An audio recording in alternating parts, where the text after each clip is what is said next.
государственности нашей родной, любимой республики Удмуртия. Удмуртии исполнилось 99 лет.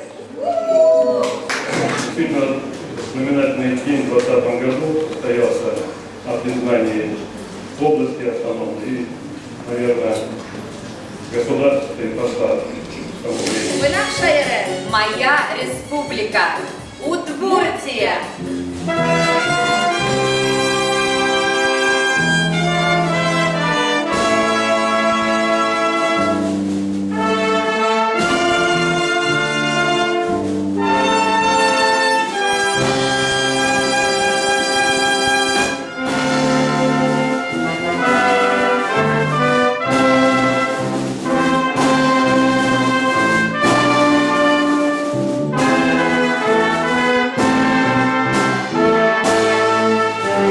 Республика вступает в год столетия нашей удмуртской государственности.